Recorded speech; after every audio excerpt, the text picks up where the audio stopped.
મહેસાણા જિલ્લાના કડી તાલુકાના ડરણ ગામે મોડી રાત્રિએ પડેલા ધોધમાર વરસાદને કારણે સમગ્ર ગામમાં જળબંબાકારની સ્થિતિ થઈ ગઈ છે। ગામના નીચાણવાળા વિસ્તારો સંપૂર્ણપણે પાણીમાં ડૂબી ગયા છે અને અંદાજિત 140 જેટલા ઘરો પાણીમાં ગરકાવ થઈ જતા સ્થાનિક જનજીવન અસ્તવ્યસ્ત બની ગયું છે।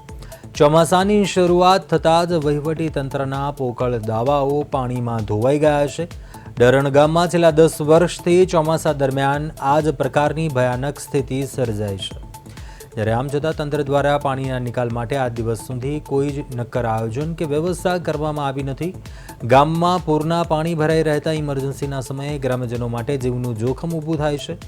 વારંવારની રજૂઆતો છતાં કોઈ ઉકેલ ન આવતા ગ્રામજનોમાં ચૂંટાયેલા નેતાઓ અને વહીવટી અધિકારીઓની સામે ભારોભાર રોષ જોવા મળી રહ્યો છે।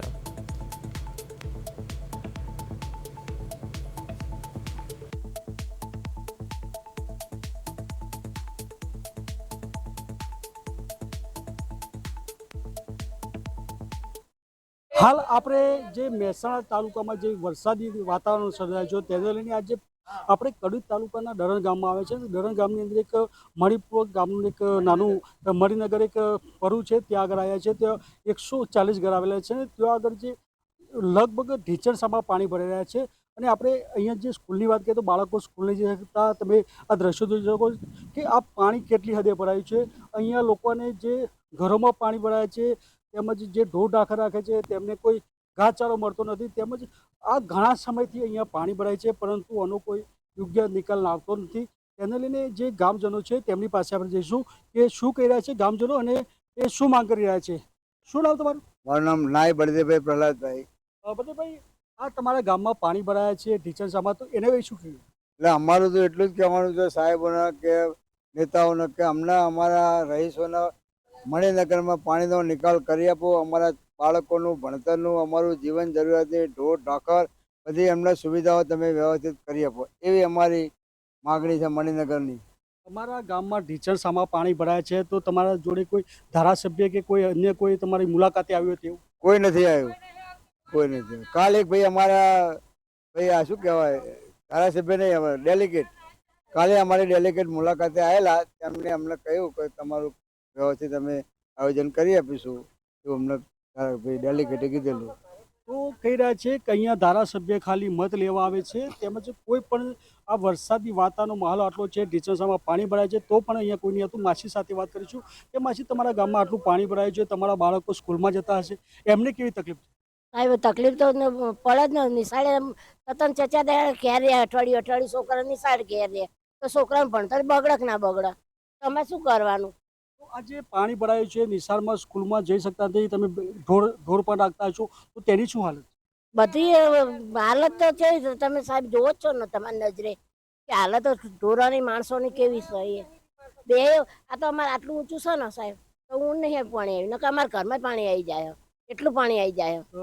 તમે જે ઘરની ઊંચાઈની વાત કરી, તમારા ઘરના આજુબાજુ પાણી છે કે શું? હા, ઢીચણ કેળવામાં પાણી છે સાહેબ। અહીંયા ઢીચણસામાં પાણી છે પણ કોઈ અહીંયા જોવા આવતું નથી, તેમજ જે બાળકો સ્કૂલમાં જઈ રહ્યા છે તેમને ખૂબ જ મોટી હાલાકી પડી રહી છે। ને આપણે જાણીશું કે અહીંયા જે બીજા બેન છે તે જોડાયા છે આપણી સાથે, તો એમની સાથે વાત કરીશું કે અહીંયા કેટલા ટાઈમથી પાણી ભરાય છે અને શું નિકાલ આવ્યો કરશો?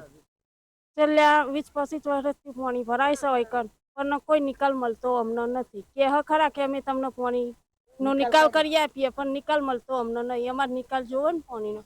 તમારી ઘરની અંદર જે પાણી ભરાયા છે, તમારે રસોઈ કરવી પડતી છે, તો તે બાબતે શું કહેશો? રસોઈ તો અત્યારે શું સાહેબ, જે મળે એ અમે છોકરાને કાચું પાકું બનાવીને રસોઈમાં ખવડાવીએ। અમારે શું કે તો અનાજમાં પણ પાણી હોય, ઘરમાં પાણી ઘરમાં હોય તો શું છોકરાને બનાવીને આપીએ ને અમે રસોઈ કેતા બનાવવાની, જવાની કિંમત નહીં, આપવાની કિંમત। તમને રસોઈમાં પણ તકલીફ પડે, શું કહેવાય? રસોઈમાં તો ફૂલ તકલીફ પડે પણ અમને કશું મળતું જ નહીં ને આગળથી ને। તમે તમારા ગામમાં જઈ શકો છો ખરા? ગામમાં તો જવું પણ ક્યારે હમું પાણી હોય, તકલીફ પડે જવા આપવા માટે।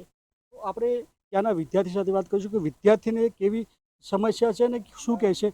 આપણે બાળક સાથેના વિદ્યાર્થી જોડે વાત કરીશું કે શું કહી રહ્યા છે, શું છે? અમારા ગામમાં બહુ પાણી ભરી રહ્યું છે।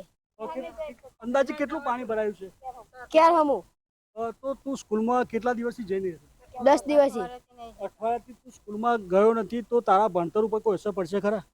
હા આ તો લોકો એવું કહી રહ્યા છે કે અહીંયા જે પાણી ભરાય છે એક ઢીચણસામાં પાણી છે અને જે મત લેવા ધારાસભ્ય આવે છે આ ઘણા સમયથી પાણી ભરાય છે તો પણ હજુ ધારાસભ્ય અહીંયા લેવા કોઈ ખબર કે કોઈ પૂછવા પણ આવતા નથી. તેને લઈને જે ગામજનો છે તેમનો રોષ ફાટી નીકળ્યો છે અને એક જ માંગ કરી રહ્યા છે કે આનો કોઈ યોગ્ય નિરાકરણ લાવવામાં આવે એવી લોકો માંગ કરી રહ્યા છે. મનોજ યોગી, પ્રદેશ 24 ન્યૂઝ, કડી.